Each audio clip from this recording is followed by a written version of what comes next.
So back line, just follow whatever the front line does. Hopefully the front line will be doing the right thing. And reverse to the other direction, the other way. My name is Bryson Angeles. I go by B-Boy Just B. I'm a founding member of the Massive Monkees crew from Seattle, Washington. If you're not familiar with Massive Monkees crew, we are a hip-hop group. We got together in 1999 as a hip-hop group and done a lot in between now and then and now. Buckle up, baby, and feel the bass. Danny's back with Big Bad Ace. Dropping that quad for $1. And everybody wants to hit a big man holler. We started Jefferson Community Center. We're all pretty much middle school and high school. Jefferson Community Center was huge for the b-boy scene. Not just the crews who were there, but just in general for the b-boy scene in Seattle. It was a place where everybody who came into town, other b-boys from different areas would, the first question they asked is, where's the b-boys at? Jefferson became known as the place, the hub, the mecca for b-boys in Seattle. And the reason why that was because I think Fever 1's first class started at Mercer Middle School, which is just a walk through a path, and then you're from the after-school program straight to Jefferson Community Center. So, pretty much everybody would leave the program, go up to Jefferson, and continue practicing, continue dancing. I started dancing in '94. Myself and another guy, Florentino, who's a member of Massive Monkees, went to South Shore Middle School. His older brother, Rodrigo, was a part of this crew called Boss. I kind of got introduced from watching Rodrigo. Jefferson was where it was at. Boss was the first crew to get in there. Fever introduced Boss to breaking. That's where they all went to break. Fever and the rest of his crew, DVS, would come up and kind of mentor all the Boss heads, and all the younger guys would just kind of catch it secondhand. So it was like Boss was up there learning, we were learning from Boss. The early 90s, it was like all of the big battles weren't happening at big event centers, they were still happening at community centers and schools. So South Shore Middle School, Mercer's gym, and then the other place where battles would happen is Jefferson Community Center. So that was like our practice spot all the time. I used to go to school, dream about breaking, and look forward to going to Jefferson Community Center like it was Disneyland. So from Jefferson Community Center, me and Lotus would take the bus from Everett. It'd be like a 2.5-hour ride, one way. And then we go to practice for like 2 or 3 hours. Many dancers, many crews at that time in the Seattle b-boy scene, they all pretty much quit or stopped or went otherwise. And we were just kids that wanted to continue to dance. DVS crew, who really were our mentors and told us what positive hip-hop's about, how to mentor other youth and how to become more than yourselves, how to become pretty much a positive role model and an adult living in hip-hop. It's not about the moves, I could teach you moves all day, but it's about being creative, being yourself, learning the confidence, and learning how to express yourself through this art form. I think it's a really beautiful art form.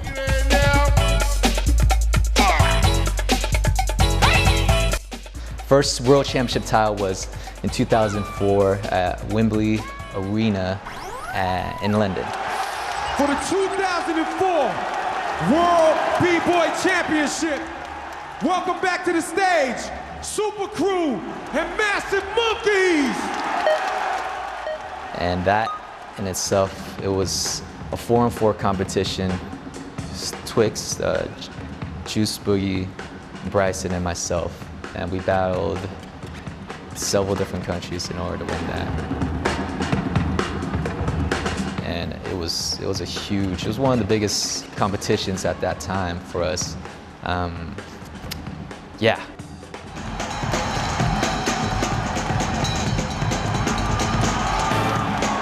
Stop!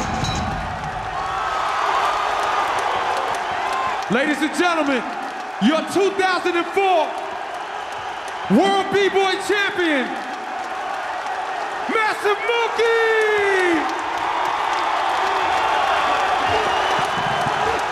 Yeah, it was a memorable moment, definitely. For coming out to the 2004 World B-Boy Championships. When you talk about Seattle and breakdancing, you're talking about the Massive Monkees. The Massive Monkees have won world championships, but they got their start in the halls of Franklin High School. And even today, they practice on Thursday nights up at the Jefferson Community Center. I've had a chance to go and visit, and I see what a role model these young people are for even younger children in our community. They've done a great job over the years, and they celebrate hip-hop and break dance in a way that makes us all very proud. 2004, we got a phone call, and they told us, hey, the mayor wants to give you your own personal day called Massive Monkees Day. We're like, wow, you know, we're in our early 20s, so we're thinking, whoa. So it was such a big thing because we invited our friends and family, and the mayor, he was sitting down, just watching us practice, and a couple of minutes later, he presented us a proclamation and read it to us, and it was a great moment for us because it was something beyond just winning a competition. It was about the community. It's about an achievement, a special day for us and a special day for everybody. Now, Massive Monkees Day, we started again at Jefferson, and now celebrating for 15 years now. Everybody from all over the world come. So, Massive Monkey Day, it's one of the biggest events of the year.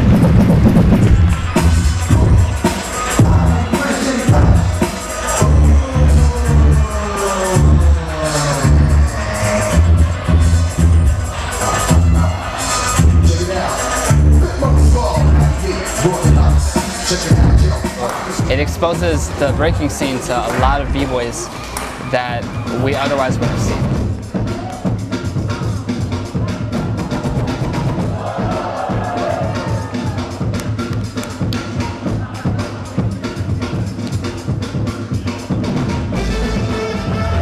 Because it is such it's an international competition, so international competitors come in.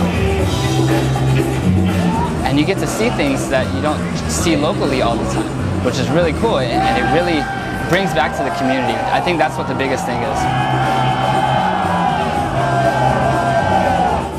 It's a high caliber competition now. The best of the best compete at our celebration. The whole reason that we do this event is to celebrate the day that the mayor of Seattle gave us in Seattle for basically doing community service and representing our cultures, our values, and our community.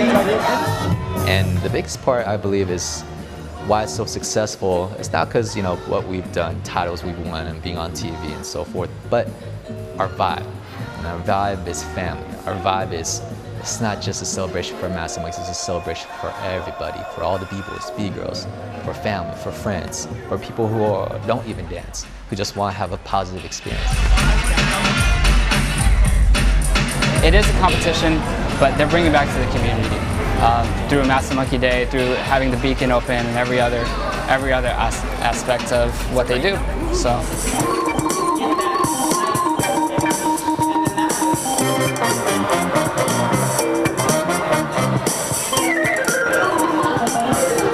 We were imagining ourselves being a beacon, so we ended up calling it The Beacon, kind of in tribute to that, but we're here in the ID, and it really is a great supportive neighborhood.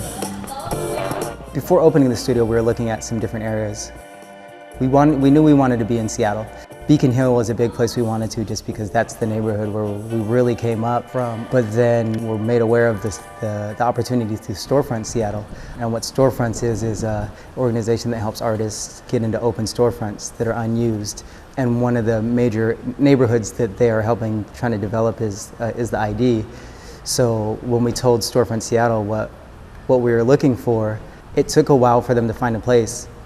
But this was the place that popped up on their radar, and they were able to actually help us get in here temporarily to see if what we were talking about doing a dance studio, event space, creative space, was going to be legitimate and able to do. So we were given the opportunity to kind of test it out in this neighborhood.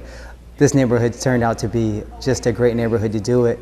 We're kind of central to a couple schools, a couple community centers, as well as all of the kind of community things that happen in this neighborhood. There's festivals all the time. Are you guys ready?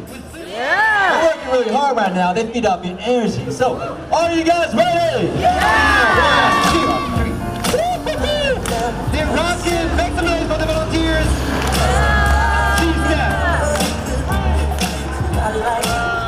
With the stadiums down the street, there's always people in this neighborhood and area with all the restaurants and things that happen here. So for us to have a big, nice storefront where people can see us doing it, we've gotten a lot of eyes and ears just through foot traffic and through people who are in the neighborhood.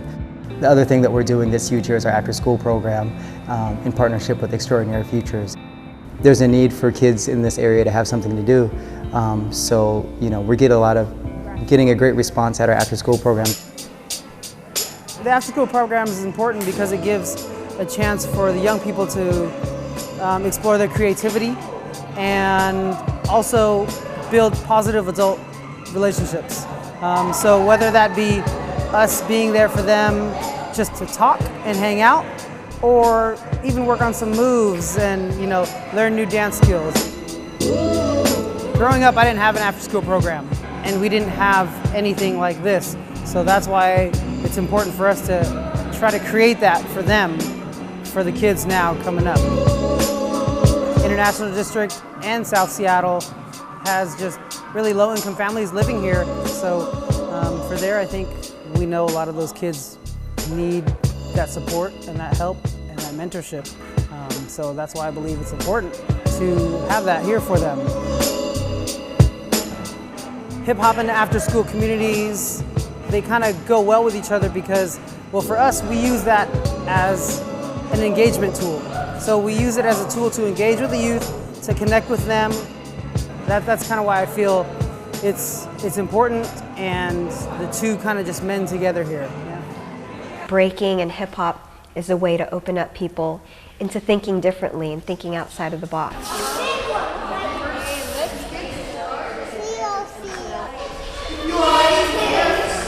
Please make sure you are sitting on the orange line. Our kids' classes are huge here. Our kids' breaking classes and our toddler class, mini breaks, is probably the most successful class at the place.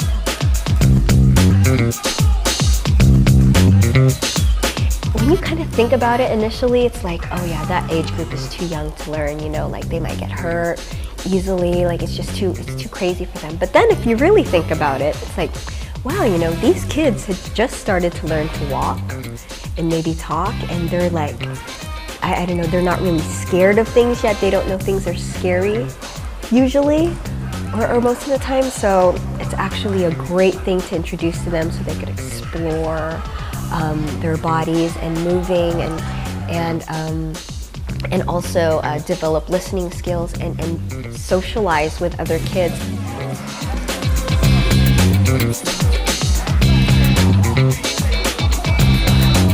I know for a fact in Seattle there's no other dance classes for this age group that's for breaking. For little kids too, they just kind of want to go, and at that time they're really, really open in that age group about like expressing themselves. Like as soon as they get comfortable, you're like, oh, go do whatever, and they'll go do it. So I really want to nurture that and nurture their creativity and to let them know that they're being creative.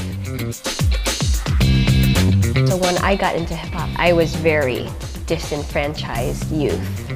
Didn't like school, didn't really like adults. I didn't really feel myself going anywhere, but hip hop was really fun to me. I wasn't good in the beginning. I was horrible at dancing, but I didn't care. I loved it. I knew that if I practiced, I would keep getting a little better. If you want to try something, if you want to do something, then just do it. You might not be great at it in the beginning. You might be horrible, like how I was horrible, but as long as you like doing it and as long as you're consistent with practicing and working at it, anything is possible. Rule number two, my most favorite rule in the whole. And maybe, it can make someone else find hip-hop or breaking and use it as a tool to become like social or to realize that they can accomplish whatever they want. Have fun! That is my most favorite rule. Well, if you like to have fun, please raise your hand super high if you like to have fun. And I see it happening in a lot of the kids, but even if breaking or hip-hop isn't their thing, I hope they apply the same philosophy to other things that they might end up loving.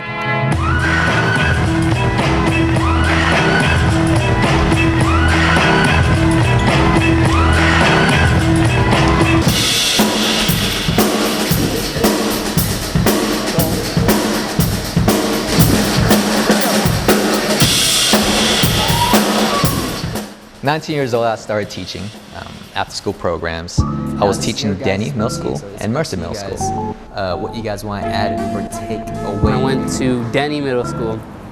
There was a class for breaking after school, and I just loved that class. Took it like every day. Chest, hit, hit, hit. Back in 7th grade, I moved up here from Sacramento, and my dad wanted me to get involved in some after-school programming.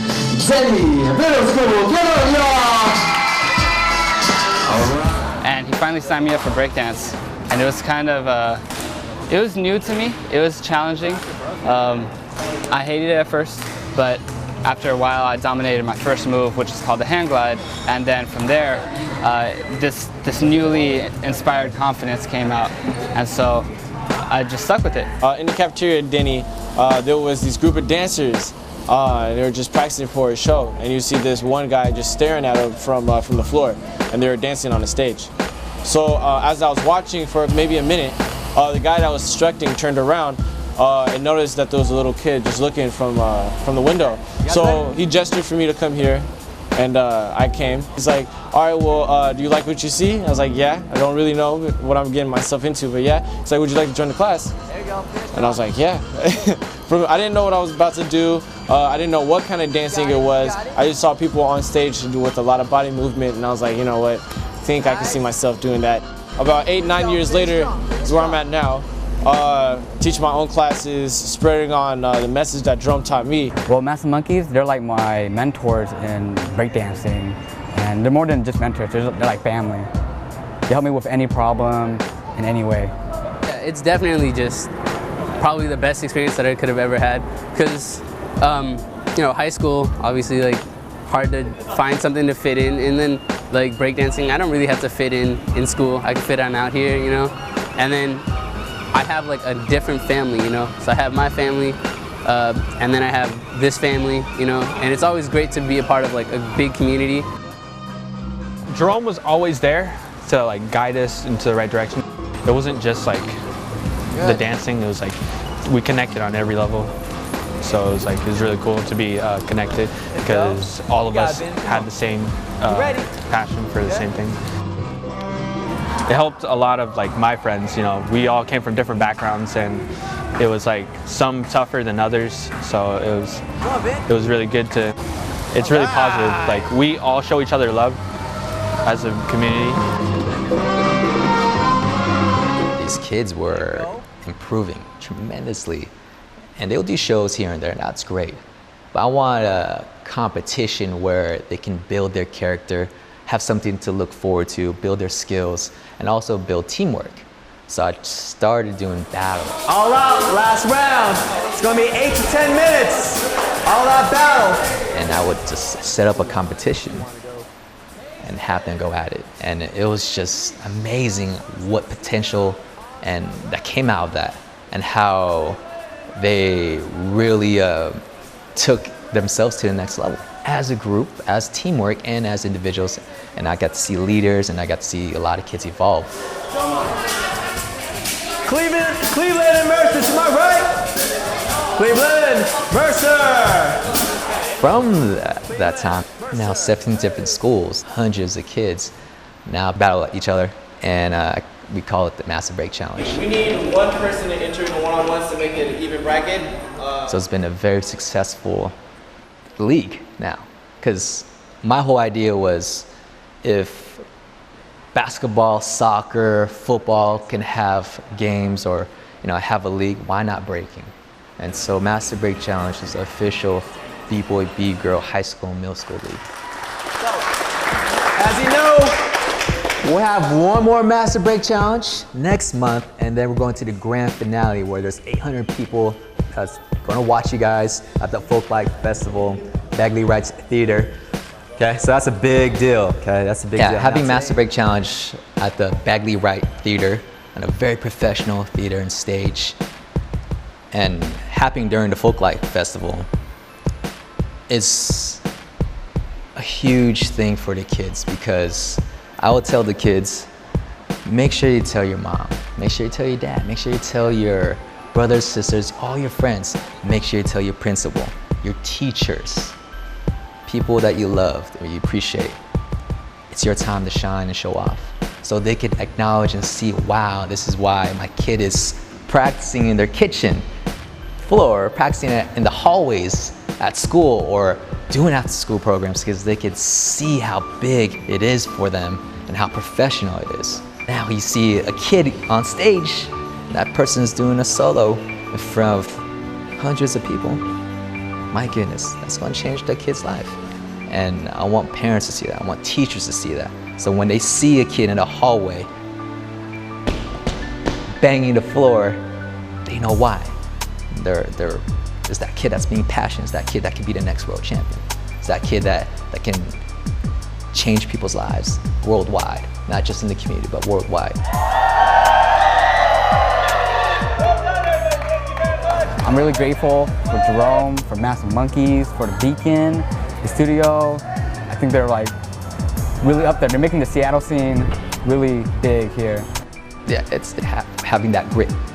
No matter what, continue to move forward and learn, continue to be humble, and know that it's not just about us. That's about other people.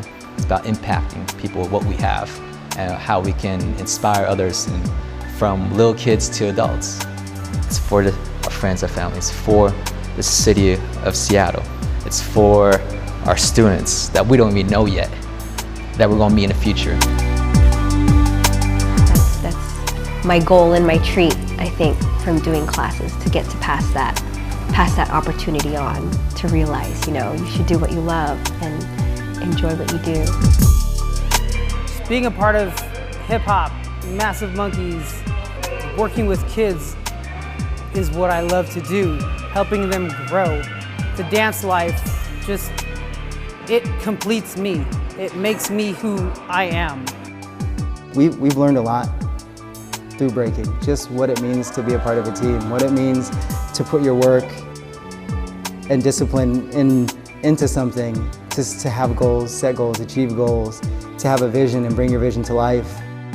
What it means to love and be passionate about something, and to not be fearful of moving forward with the things that you love and are passionate about. And so these are the things that we learn through breaking, so it's easy for us to teach and convey these messages and share that through breaking. That's our means of being able to explain what we mean, and for us to be able to share something even bigger than just the dance, or even bigger than just the hip-hop culture. Those are the things that we're able to share through dance. I really believe that it's there's endless possibilities with things that we can continue to do, even into older age where we're not able to compete at the highest level. Who thought that we'd be here doing the things that we're doing now? I think that there's always a progression of things that we can do as long as we stay true to it, love it, share it. And I think those are the things that are keeping us and keeping me driven, to continue.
East Coast prep.